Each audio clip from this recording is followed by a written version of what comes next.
Hello everyone, we're looking at sections 4.1 through 4.4 today on our recording here. So sections 4.1 through 4.4 are going to deal with polynomials.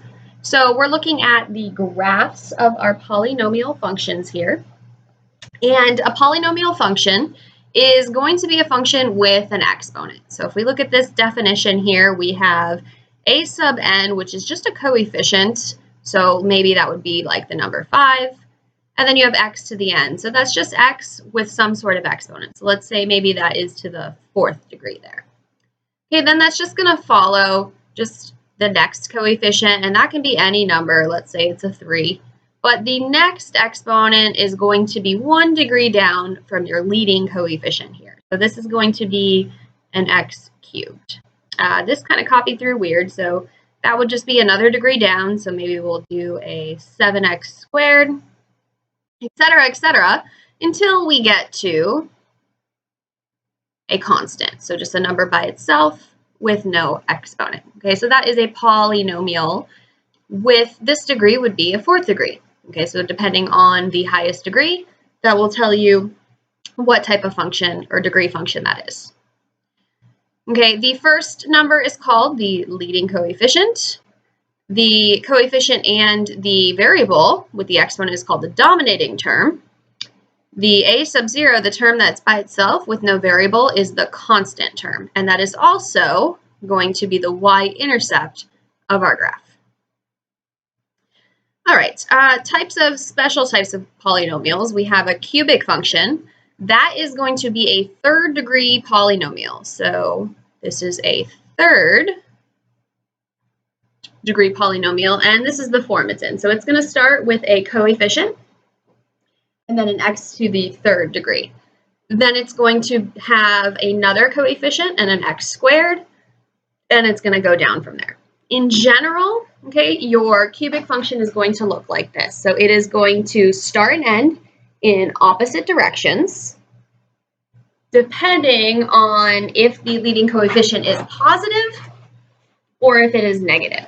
So if it is positive, it is going to end facing up. So this would be like a positive x cubed right here and right here.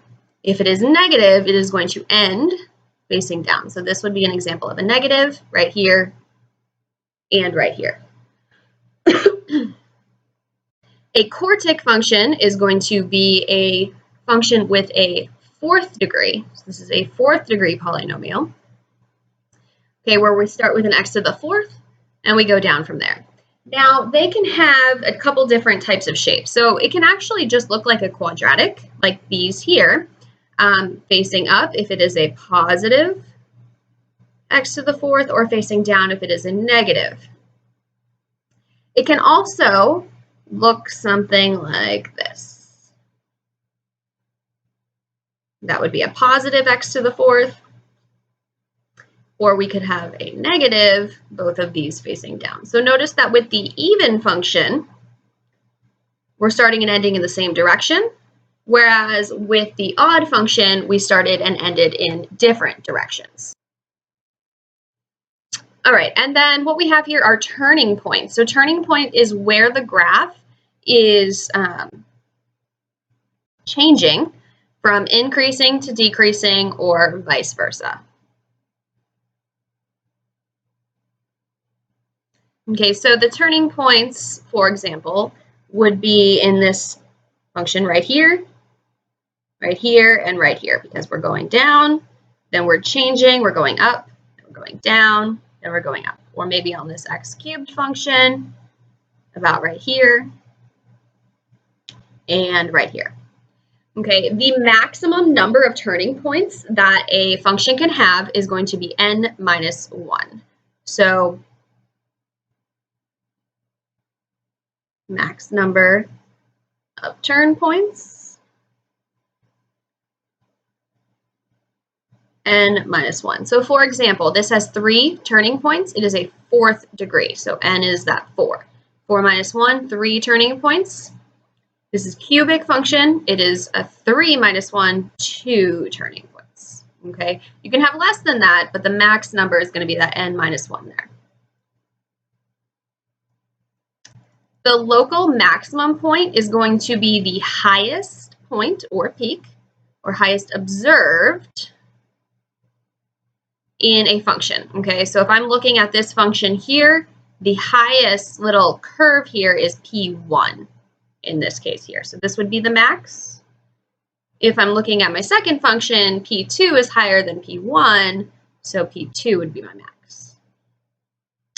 The local minimum is the lowest point or valley in an interval function. So in my first example here, this low point here would be a minimum, as well as P3 in this graph here.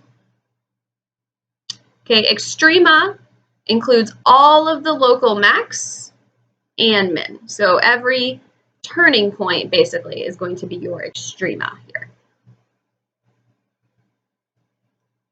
Okay, we want to be able to observe these graphs and match them with the function. We're going to do this without a graphing calculator, and here is how.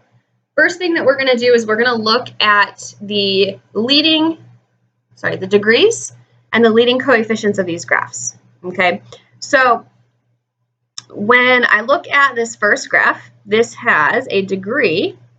Where's my pen? A degree, fourth degree, and it is positive. Okay, which means this is going to start and end in the same direction because it's an even function, and it's going to start and end up. So when I look at these, this starts and ends down, so it's not A. This is different directions, so it's not B. C starts and ends up, so it could be C. And D is different directions. So by process of elimination, this is going to be graph C. Oh, they're not on here. Okay, so I'm just going to put this here, graph C. There we go. Okay, let's look at h of x. This has a 3x cubed. So this is an odd function, which means it starts and ends in different directions. So it's going to be B or D. And it's positive, which means it ends. So that's telling you the end behavior. So it ends facing up. This starts down, ends up. This starts up, ends down. Okay, which means this has to be B. Okay, when we look at g of x, you have a negative x to the 6. So this starts and ends in the same direction because it's even, and it's negative. So it should start and end down. So that's going to give you A there. And then D's are only one left, but let's take a look here. Negative 7x to the 7. So it's an odd function, so it will start and end in different directions. And because it's negative, it will end down. So then this would be D. And let me just show you real quick how to put these in your graphing calculator. So let's just go ahead and put, we'll just put the h of x function into our calculator. So you're going to go, let me pull this in the screen here. You're going to go on your graphing calculator. You're going to go to y equals, and then you're going to enter your function. So you have a 3, and then here's your x for your x values.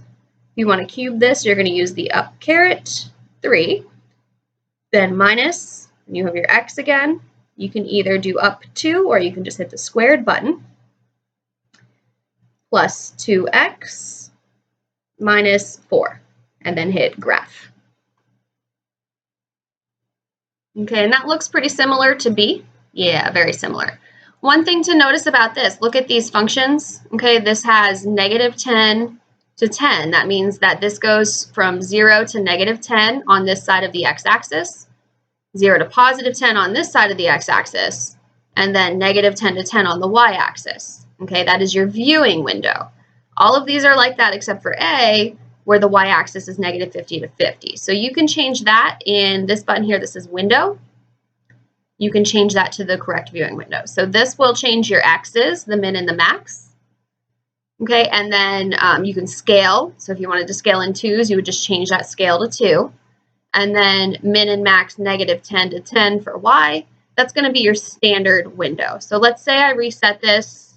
Maybe I want negative 20 to 20 for my x's. Or to 2, I put it 2.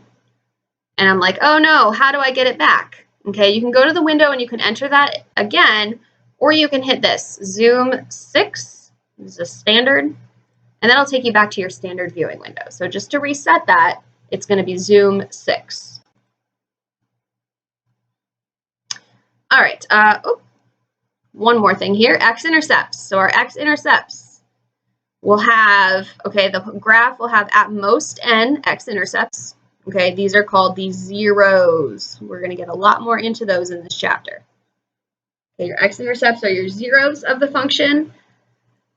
Also the factors of our function and the degree. So if I'm x cubed, I'm going to have 3 zeros. If I'm x to the 4th, I'll have 4 zeros, etc., etc.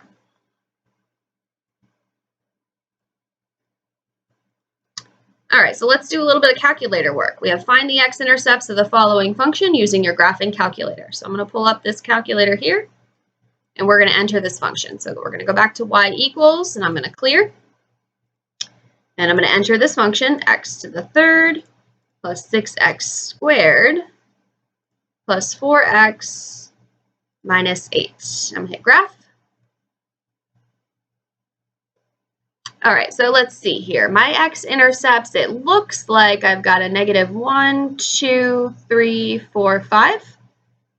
It's close to negative 2 and close to positive 1, but I don't think they're exactly on there. And where you can do to look is you can look at your table. So if you hit second graph, we can look at our table and, oh, they look good here. Negative 5 is definitely not going to work there. Okay, but how you can tell is look at these y values. So I have a positive y value at negative 4 of 8, and then I go into a negative y value. So that means I cross the x-axis between negative 4 and negative 5. So there, I'm just going to write right here that I have one of them between negative 4 and negative 5. I'm going to show you how to find the exact one shortly, but we're going to keep that right there. I have a negative 2, 0, so that means I do have a 0 at negative 2. So that's good. And let's see what we had close to positive 1, it looked like. So again, at positive 1, see from 0 to 1, I go from negative to positive, which I cross the x-axis between those values. So between negative 4 and negative 5, and between 0 and 1.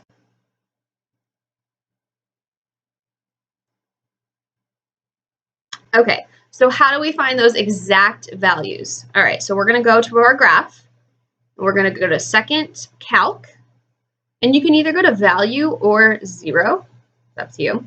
Okay, we're going to go to 0, and you're going to do a left bound and a right bound. So I'm just going to go, we'll do this one up here first since we're closer. So you're going to scroll over. When we say left bound, that means go below the 0. So notice the y value here is negative. Then when I go to the next value, it's positive. So I'm going to go below the 0 to the negative and hit enter. And then I'm going to go to the right to scroll up above where I have a y value above 0 and hit enter. And then we're going to guess.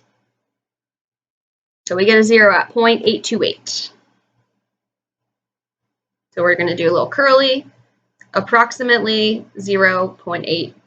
Okay, then we're going to do that again over here. So we're going to go second calc 0. And we're going to go all the way over to this one next to negative 5.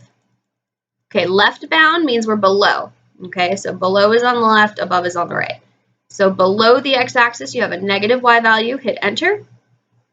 Go to the right, hit enter, above the y-axis. And we have negative 4.828.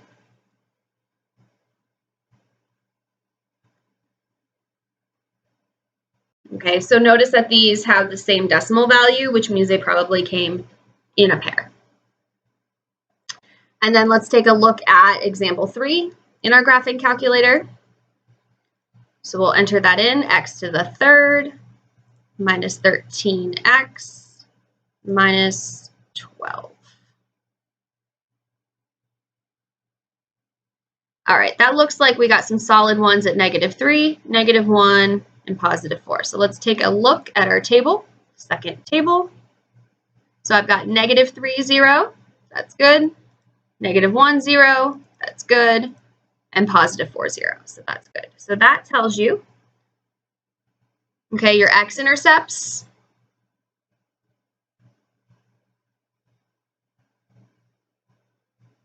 Yeah, so for these ones, if I'm entering the intercepts, I would just want to make them into an ordered pair. If I want to find the actual answers, so the zeros, so this would be the x-intercepts as an ordered pair.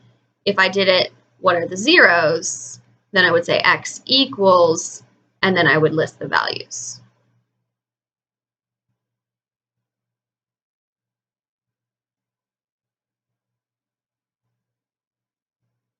Okay, let's look at the domain and range of a function. So what we want to do here is we can put this in our graphing calculator and then take a look at what it looks like for the domain and range. See if we had anything else with that. No, okay.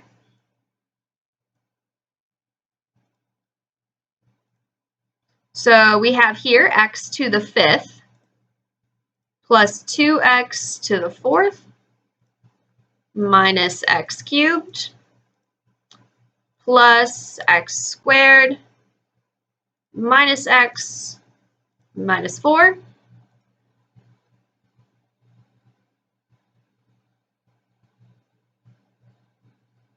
All right, so the domain, remember, is all of your values left to right. I am going off the screen. I bet you if I zoom out, I'm going to keep expanding down and to the left and up and to the right. Okay, which basically means here, I'm going to go back to my standard window, that my domain and range is negative infinity to infinity. Okay, when we're going off the graph, we're going down and continually to the left. Here we're going up and continually to the right. So we're going all real numbers on both of these. So negative infinity to infinity, negative infinity to infinity.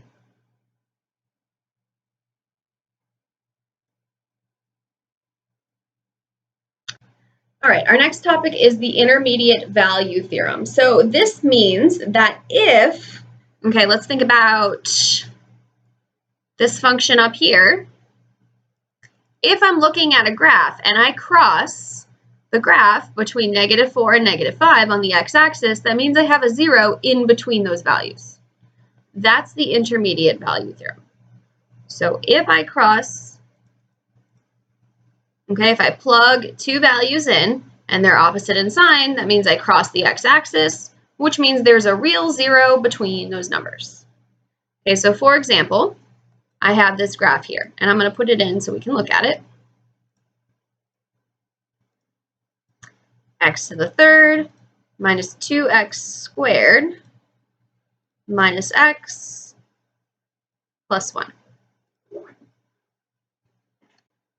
Okay, see how we cross the x-axis between 2 and 3 right there. Okay, so I want to prove algebraically that I have a 0 between these two values. So that means I'm going to plug these values into my function. So here I have p of 2. This is going to become 2 cubed minus 2 times 2 squared minus 2 plus 1. 2 cubed is 8. Minus 2 times 2 squared is 4. Minus 2 plus 1. So let's see. 8 minus 8 is 0. Minus 2 is -2. Plus 1 is -1. So p of 2 is -1. Then I'm going to do p of 3. So that's going to give me 3 cubed minus 2 times 3 squared minus 3 plus 1. So let's see. 3 cubed is 27 minus 2 times 9 minus 3 plus 1. I'm going to have 27 minus 18, which is going to give me 9. Minus 3 will give me 6. Plus 1 will give me a positive 7. Then we analyze. If the solution from P2 to P3 includes a sign change, then the intermediate value theorem states that there is one real 0 between these values. Okay, so we went from a negative to a positive value, so we would conclude that yes, there is a 0 between these values. Then we can calculate it in the calculator, or for this case, we're just proving that there is one.